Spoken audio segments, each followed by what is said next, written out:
মই বাক্সা জিলাৰ ৰাইজক আহ্বান জনাইছো, জেহাদ বাক্সা জিলাৰ ৰাইজে আৰম্ভ কৰি দিয়ক। জেহাদ আমি কৰিব লাগিব, আৰু সেই জেহাদ হৈছে শিক্ষাৰ জেহাদ, শিক্ষাৰ বিপ্লৱ আমি সৃষ্টি কৰিব লাগিব। আমি ঘৰে ঘৰে শিক্ষাৰ পোহৰ আনিব লাগিব। আমি এই কৃত্ৰিম লাইটৰ পোহৰ আমাক নালাগে।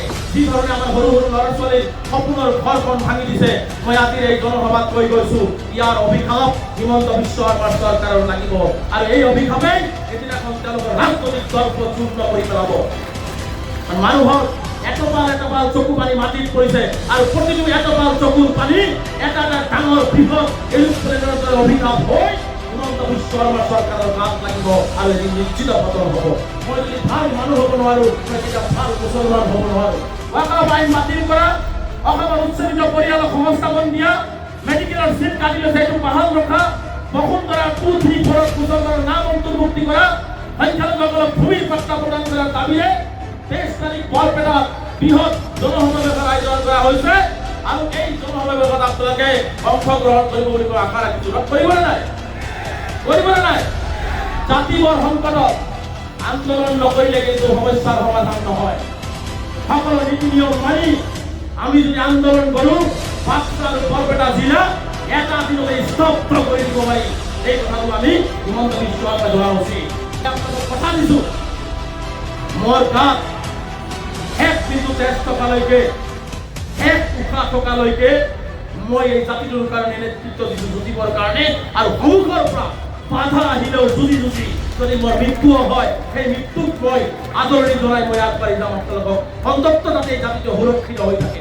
হিমন্ত বিশ্ব শৰ্মা ডাঙৰীয়া, আপুনি 50 বাৰ মুখ্যমন্ত্ৰী হলেও মাদ্ৰাসা শিক্ষা শেষ কৰিব নোৱাৰে। এই ভাৰতবৰ্ষৰ বুকুত মাদ্ৰাসা শিক্ষা চলিয়েই থাকিব।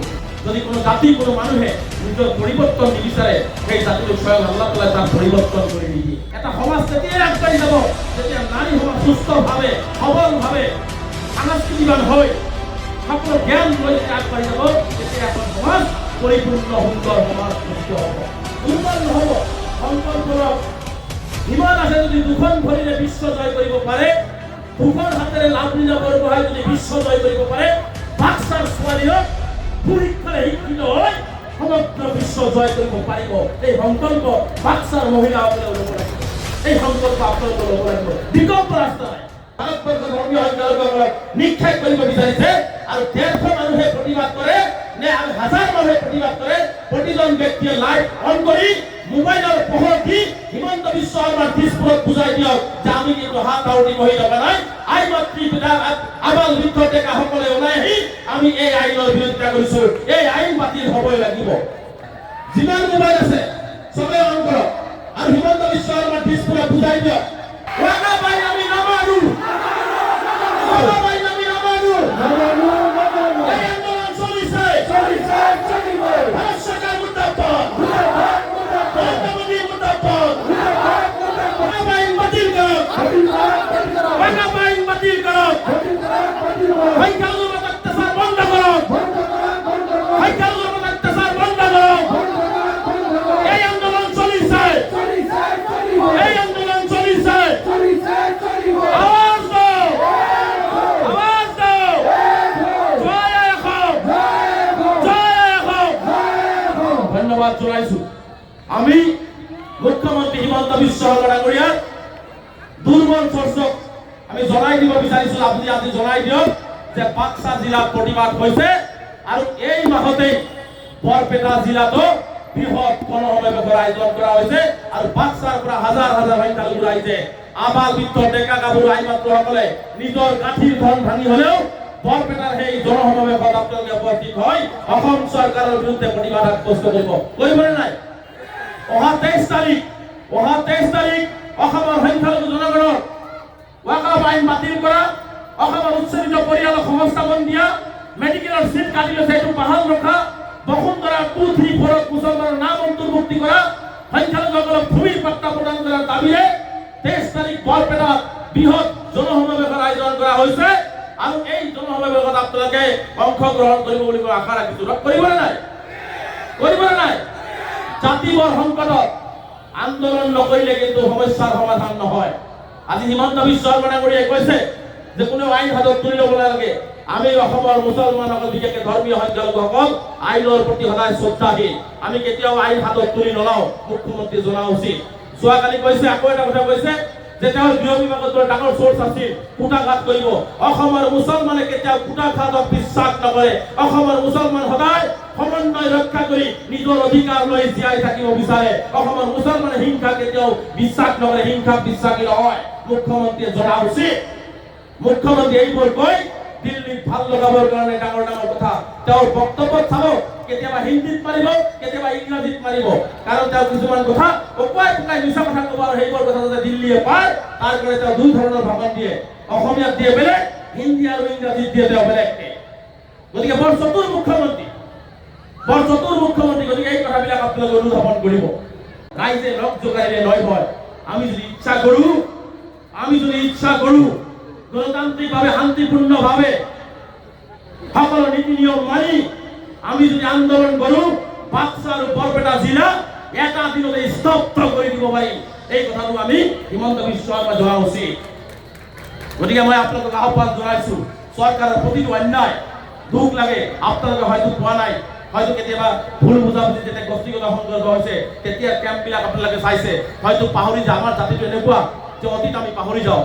ধলপুৰৰ উচ্ছেদৰ সময়ত, হজাৰ উচ্ছেদৰ সময়ত, নগাঁৱত উচ্ছেদৰ সময়ত, বৰপেটাত উচ্ছেদৰ সময়ত যি ধৰণে আমাৰ আই মাতৃসকলৰ চকু পানী পৰিছে, যি ধৰণে আমাৰ সৰু সৰু ল'ৰা ছোৱালীৰ সপোনৰ ঘৰখন ভাঙি দিছে, মই আজিৰ এই জনসভাত কৈ গৈছো, ইয়াৰ অভিশাপ হিমন্ত বিশ্ব শৰ্মাৰ চৰকাৰৰ লাগিব।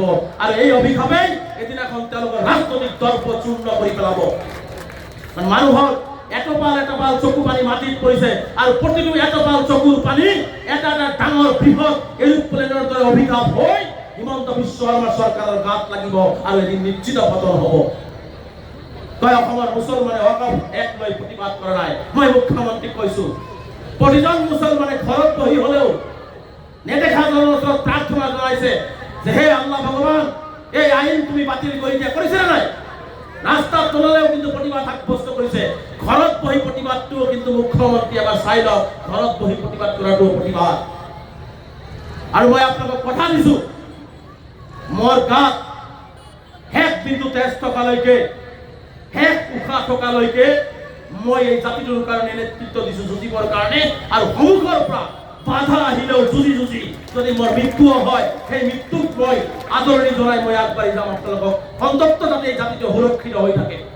আমাৰ শামছুৰ কৰ্মকৰ্তাসকল সদায় এই জাতিটো সুৰক্ষিত ৰাখিবৰ কাৰণে সন্মুখৰ পৰা নেতৃত্ব দিছে। আমি কেতিয়াও পিছৰ পৰা নেতৃত্ব দিয়া নাই।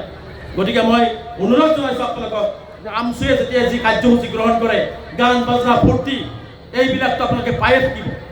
কিন্তু আজি জাতিটোক যি অৱস্থা কৰি আছে, জাতিটোক যি ধৰণে তুচ্ছ তাচ্ছিল্য কৰি আছে, আজি মাদ্ৰাছা ভাঙি দিব বিচাৰিছে। মই আজিও এইখন সভাত কৈ গৈছো, হিমন্ত বিশ্ব শৰ্মা ডাঙৰীয়া, আপুনি 50 বাৰ মুখ্যমন্ত্ৰী হলেও মাদ্ৰাছা শিক্ষা শেষ কৰিব নোৱাৰে। এই ভাৰতবৰ্ষৰ বুকুত মাদ্ৰাছা শিক্ষা চলিয়েই থাকিব। এইটোৱেই স্পষ্ট। আমাক হাফিজ লাগিব, আমাক মৌলানা লাগিব, আমাক কাৰী লাগিব। মই সেইকাৰণে মাদ্ৰাছাৰ ছাত্ৰ ছাত্ৰীসকলক আহ্বান জনাইছো, মাদ্ৰাছা যিসকলে পঢ়িছে ভালকে পঢ়ক, যাতে এক হাতত লেপটপ লৈ, এক হাতত কোৰাণ লৈ হিমন্ত বিশ্ব শৰ্মা ডাঙৰীয়াক উচ্চ শিক্ষাৰে মাদ্ৰাছা শিক্ষাৰে শিক্ষিত হয় যাতে জবাব দিব পাৰে, তাৰ কাৰণে ব্যৱস্থা গ্ৰহণ কৰিবৰ কাৰণে অভিভাৱকসকলক আহ্বান জনাইছো। জীয়াই থাকিবৰ কাৰণে যুঁজিব লাগিব। কাৰণ আপোনাক কোনেও ভাত খুৱাই নিদিয়ে, আপোনাৰ ঘৰখন কোনেও চাফা কৰি নিদিয়ে। নিজৰ ভৰিৰ ওপৰত নিজে থিয় হ'ব লাগিব, নিজৰ ঘৰখন নিজে চাফা কৰিব লাগিব, নিজৰ জাতিটোক নিজে আগুৱাই লৈ যাব লাগিব। মহান স্বয়ং আল্লাহ তাআলাই যদি কোনো জাতি, কোনো মানুহে নিজৰ পৰিৱৰ্তন নিবিচাৰে, সেই জাতিটোক স্বয়ং আল্লাহ তাআলাই তাৰ পৰিৱৰ্তন কৰি নিদিয়ে। গতিকে নিজৰ পৰিৱৰ্তন আমি নিজে বিচাৰিব লাগিব। গতিকে আই মাতৃসকলো আছে, মোৰ অভিভাৱকসকলো আছে, সকলোকে মই আহ্বান জনাইছো যে আপোনালোকে শিক্ষাৰ ওপৰত গুৰুত্ব দিয়ক, শিক্ষাৰ ওপৰত গুৰুত্ব দিয়ক। সংবাদ মাধ্যমত জেহাদ শব্দ কোৱাৰ লগে লগে এনেকুৱা কৰি পেলাই যে ডাঙৰ ডাঙৰ টেৰৰিষ্ট শব্দ ইউজ কৰিছে। মই বাক্সা জিলাৰ ৰাইজক আহ্বান জনাইছো, জেহাদ বাক্সা জিলাৰ ৰাইজে আৰম্ভ কৰি দিয়ক। জেহাদ আমি কৰিব লাগিব, আৰু সেই জেহাদ হৈছে শিক্ষাৰ জেহাদ, শিক্ষাৰ বিপ্লৱ আমি সৃষ্টি কৰিব লাগিব। আমি ঘৰে ঘৰে শিক্ষাৰ পোহৰ আনিব লাগিব। আমি এই কৃত্ৰিম লাইটৰ পোহৰ আমাক নালাগে। এই লাইটৰ পোহৰ জেনেৰেটৰ অফ কৰি দিয়াৰ লগে লগে লাইট গুচি যাব, না হৈ যাব। কিন্তু যদি আমাৰ ভিতৰত যদি শিক্ষাৰ পোহৰ থাকে, আমি মৃত্যু হলেও আপোনাৰ নাম এই বাক্সা জিলাত থাকি যাব। কাৰণ আপোনাৰ ভিতৰত শিক্ষাৰ জ্ঞান আছিল, শিক্ষাৰ জেহাদ আছিল, যাৰ কাৰণে আপোনাৰ নাম বাক্সা জিলাৰ মানুহে ল'ব। সেইকাৰণে আপোনালোকক অনুৰোধ জনাইছো যে আপোনালোকে শিক্ষাৰ ক্ষেত্ৰত কৃপণালি নকৰিব, ছোৱালীসকলক শিক্ষিত কৰাৰ ব্যৱস্থা গ্ৰহণ কৰক। আমাৰ পিতৃ সমাজৰ এটা সমস্যা হৈছে যে ছোৱালীসকলক আমি বেছি পঢ়াব নিবিচাৰো, বেলেগৰ ঘৰত বিয়া দি দিব লাগিব, ছোৱালী পঢ়াই কি লাভ আছে। এটা কথা মনত ৰাখিব, মোৰ দেউতাকে যদি মোৰ মা যদি মোৰ দেউতাকৰ হাতত হাতটো নধলেহেঁতেন, ৰেজাল্ট কৰি মাতি ইয়াত আহিব নোৱাৰিলেহেঁতেন। গতিকে মোৰ দেউতাকৰ যদি 50% মোৰ ইয়াত অৱদান আছে, মোৰ মাকৰো কিন্তু 50% অৱদান আছে। গতিকে নাৰী সমাজক কেতিয়া অৱহেলা নকৰিব। এটা সমাজ তেতিয়াই আগবাঢ়ি যাব যেতিয়া নাৰী সমাজ সুস্থভাৱে সবলভাৱে সাংস্কৃতিবান হৈ সকলো জ্ঞান লৈ যেতিয়া আগবাঢ়ি যাব, তেতিয়া এখন সমাজ পৰিপূৰ্ণ সুন্দৰ সমাজ গঠিত হ'ব। গতিকে মই নাৰী সমাজক শিক্ষাৰ ক্ষেত্ৰত বঞ্চিত নকৰিব, ছোৱালীবিলাকক অৱহেলা নকৰিব। আজিৰ ল'ৰাবিলাকক আপুনি কণ্ট্ৰলে কৰিব নোৱাৰে। মেট্ৰিক পাছ কৰাৰ আগতেই দেউতাকক মানে আল্টিমেটাম দি দিয়ে, এইবাৰ কিন্তু মোক এপলৰ মোবাইল লাগিব, এণ্ড্ৰইড মোবাইল লাগিব, বাইক লাগিব। কিন্তু আপোনাৰ ছোৱালীয়ে কিন্তু আপোনাক সেইটো নিবিচাৰে। আপোনাৰ ছোৱালী বিচাৰে দেউতা মই যেনেকৈ যি আপুনি দিব পাৰে সেনেকৈ মই শিক্ষিত হ'ব বিচাৰোঁ। গতিকে এই মৰমৰ ছোৱালীজন যেতিয়া শিক্ষিত হ'ব বিচাৰে, কিয় আপুনি বিয়া দিয়াৰ তাৰণাত ছোৱালীজনক শিক্ষিতৰ পৰা বঞ্চিত কৰে? গতিকে ছোৱালীবিলাকক আপোনালোকে নাখাই হ'লেও আপোনালোকে বিদ্যালয়লৈ পঠিয়াই দিয়ক, ল'ৰাবিলাকক বিদ্যালয়লৈ পঠিয়াই দিয়ক, মাদ্ৰাছা শিক্ষাও গ্ৰহণ কৰক। মাদ্ৰাছা শিক্ষাও আমি আধুনিকৰণ কৰিব লাগিব। বহুতে মোক বেয়া পায় যে মাদ্ৰাছা শিক্ষা বন্ধৰ কথাটো কয় নেকি। মই বিচাৰিছোঁ যে বাক্সা জিলাত মাদ্ৰাছা থাকক, 5টা বা 4টা মাদ্ৰাছা থাকক, যি মাদ্ৰাছাত ভাল শিক্ষা হ'ব, যি মাদ্ৰাছাৰ পৰা ভাল হাফিজ কাৰি মৌলানা তৈয়াৰ হ'ব, যি মাদ্ৰাছাৰ ছাত্ৰই ইংৰাজী উৰ্দু হিন্দী আৰবী সলসলীয়াকৈ হিমন্ত বিশ্ব শৰ্মাৰ বিৰুদ্ধে প্ৰতিবাদ কৰিব পাৰিব, যি মাদ্ৰাছাৰ ছাত্ৰই সমগ্ৰ বিশ্বত চাকৰি কৰিব পাৰিব, তেনেকুৱা মাদ্ৰাছা শিক্ষা আমি গ্ৰহণ কৰাব লাগিব।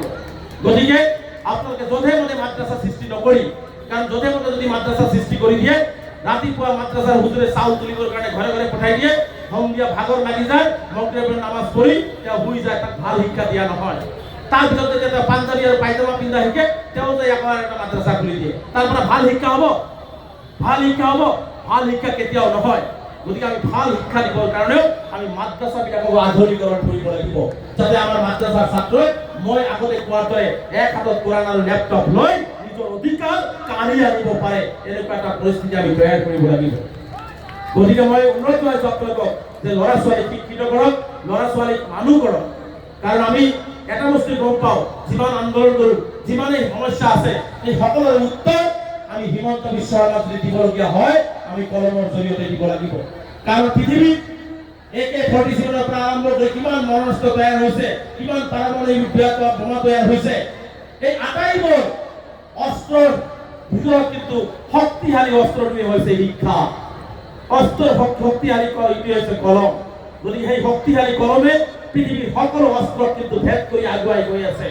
গতিকে আমি ইছলামক বিশ্বাস কৰিম, ইছলামক বিশ্বাস কৰোঁ নে নাই? ইছলামৰ ধৰ্মগ্ৰন্থ কি ভাই? কি ভাই? এই কোৰাণ 1500 বছৰ আগত পৃথিৱীলৈ আহিছিল, আৰু এই কোৰাণৰ প্ৰথম শব্দটোৱে হৈছে ইকৰা, পঢ়া, শিকা। আৰু এই জাতিয়ে যেতিয়া সেই কোৰাণৰ প্ৰথম শব্দটো আমোল কৰিব নোৱাৰে, আমাৰ অধপতন নাহি বেলেগৰ অধপতন আহিব? কেতিয়াও নাহে।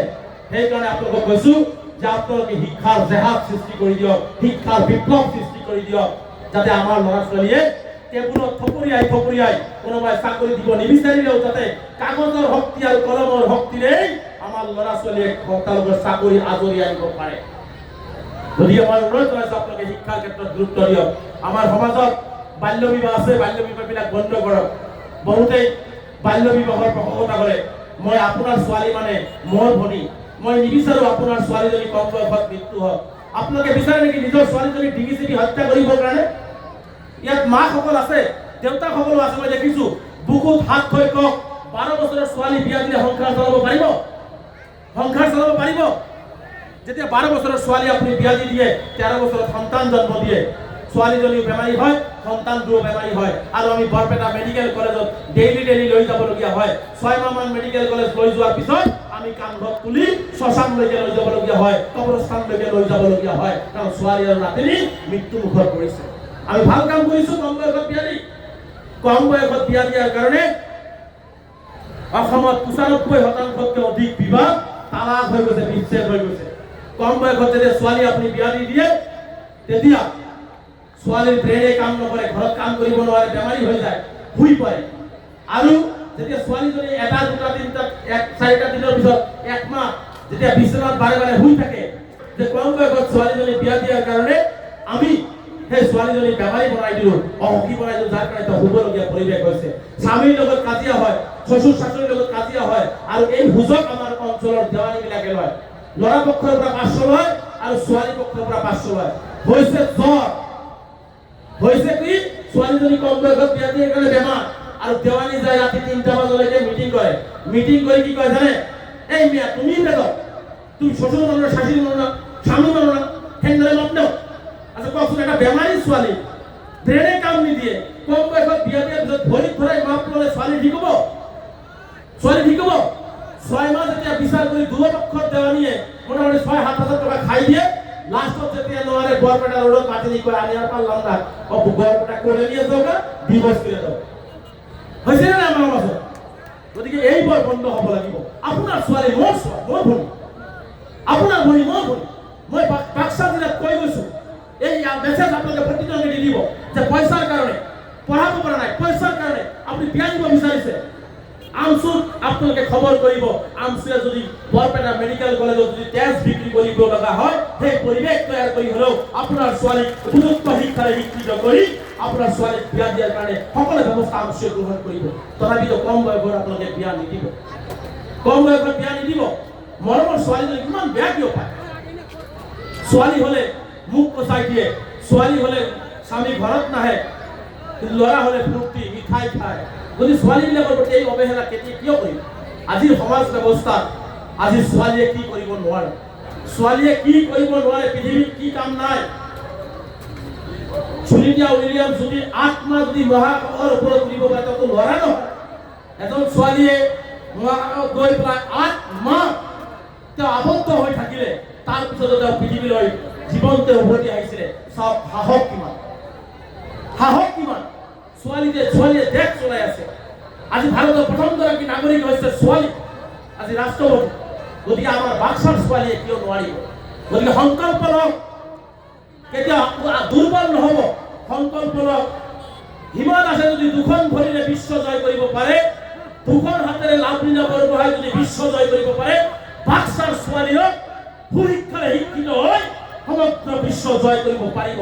এই সংকল্প বাক্সাৰ মহিলাসকলেও ল'ব লাগিব, এই সংকল্প আপোনালোকে ল'ব লাগিব। বিকল্প ৰাস্তা নাই, বিকল্প ৰাস্তা নাই। এটাই যুদ্ধ চলাব লাগিব, সেই হৈছে শিক্ষাৰ যুদ্ধ।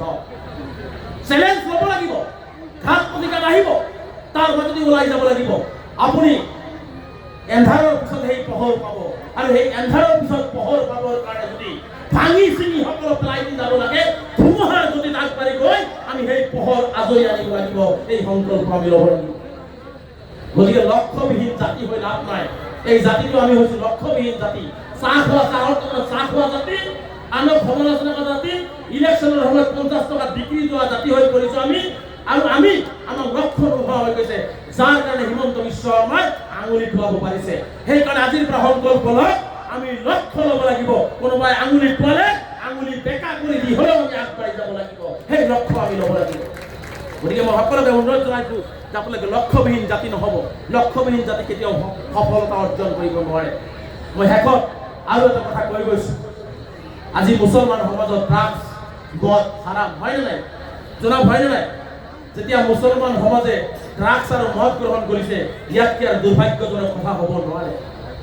মুছলমান যুৱ বন্ধুসকলক মই আহ্বান জনাইছো, ইমান সুন্দৰ এটা জীৱন মহান আল্লাহ তাআলা ভগৱান গড ঈশ্বৰে দিছে, কিয় এই জীৱনটোক মাত্ৰ মদ খাই আপোনাৰ জীৱন ধ্বংস কৰিছে, আপোনাৰ পিতৃ মাতৃক ধ্বংস কৰিছে, আপুনি বিয়া পাতিছে, আপোনাৰ স্ত্ৰীক ধ্বংস কৰিছে, আপোনাৰ ল'ৰা ছোৱালীক ধ্বংস কৰিছে? কিয়?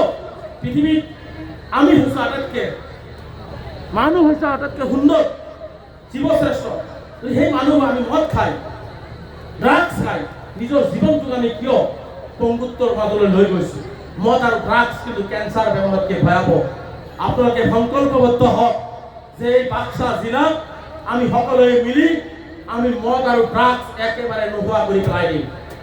আজি আপুনি হয়তো ভয় খাইছে, ড্ৰাগছ খোৱা মদ খোৱা মানুহক কিবা ক'লে হয়তো মাৰিব। আজি 10 জনে ড্ৰাগছ খাইছে, বাধা দিয়া নাই। কাইলৈ যেতিয়া আপোনাৰ সন্তানে সেই 10 জনৰ লগত 11 জন হৈ যাব, তেতিয়া কিন্তু আপুনি চকুৰ পানীৰে বাট নেদেখা হ'ব। আপোনাৰ সন্তানে সেই ড্ৰাগছ লোৱাৰ আগতে, মদ লোৱাৰ আগতে সেই 10জন ড্ৰাগছ খোৱা, মদ খোৱা মানুহক ভাল ৰাস্তাত ঘূৰাই আনক। যদি ঘূৰি নাহে, প্ৰয়োজন সমাজচ্যুত কৰিব লাগিব। কাৰণ আৰক্ষী আৰু চৰকাৰে এইবিলাক বন্ধ নকৰে। আৰক্ষী চৰকাৰে হয়তো ধৰিব, কাইলৈ জেলৰ পৰা ওলাই যাব, আইনৰ হুক আদি ওলাই যাব। মুখ্যমন্ত্ৰী আজি ফটাডল বুজাই ক'ব ড্ৰাগছ ধৰিম, এইটো কৰিম, সেইটো কৰিম, সেইটো নকৰে।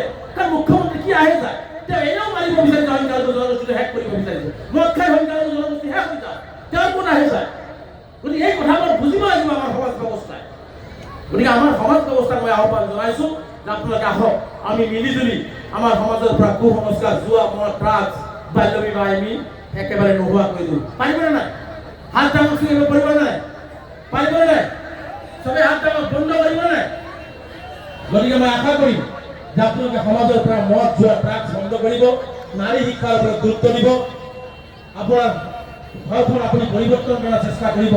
লগতে আমি যিখিনি আন্দোলন কাৰ্যসূচী গ্ৰহণ কৰিছোঁ, চৰকাৰ বিৰোধী যিখিনি কাৰ্যসূচী লৈছোঁ, সেইখিনিও আমি গণতান্ত্ৰিকভাৱে আৰু শান্তিপূৰ্ণভাৱে যাতে আমি সফল কৰিব পাৰোঁ, তাৰ কাৰণে সকলোৱে সহযোগিতা কৰিব লাগিব। আশা ৰাখি, কাৰণ আমি সজাগ খবৰ হ'ল, সচেতন খবৰ হ'ল, গোলামী আৰু দাসত্বৰ পৰা আমি মুক্তি পাব লাগিব। গতিকে গোলামী আৰু দাসত্বৰ পৰা মুক্তি পাবৰ কাৰণে এই কথাবিলাক আমি ক'লোঁ। সদৌ মই BTC অঞ্চলত আপোনালোকে বসবাস কৰে, বাক্সা জিলাত বসবাস কৰে, সকলোৱে মিলিজুলি বড়ো, ৰাজবংশী, বঙালী, বিহাৰী যি আছে, হিন্দু, মুছলিম, খ্ৰীষ্টান, জৈন, সকলোৱে মিলা প্ৰীতিৰে একেলগে এই সমাজবিলাক আপোনালোকে কৰিব। কাৰো প্ৰতি হিংসা বিদ্বেষ নাৰাখিব, সকলোৱে মিলিজুলি চলিব। কোনোবাই বেয়া কথা ক'লেও আপুনি তাক প্ৰত্যুত্তৰ মৰমেৰে দিব। আমি যিমানেই ঘৃণা সৃষ্টি হ'ব, সিমানেই আমি মৰমৰ দোকান খুলিব লাগিব। যিমানেই হিন্দু মুছলমান হিমন্ত বিশ্ব শৰ্মা ভাগ কৰিব, সিমানেই হিন্দু মুছলমান আমি এক হ'ম। কাৰণ মই বিশ্বাস কৰোঁ, মই মুছলমান যুৱক হিচাপে বিশ্বাস কৰোঁ, মই যদি ভাল মানুহ হ'ব নোৱাৰোঁ, মই কেতিয়াও ভাল মুছলমান হ'ব নোৱাৰোঁ। গতিকে মই ভাল মুছলমান হ'বৰ কাৰণে প্ৰথমতে মই ভাল মানুহ হ'ব লাগিব।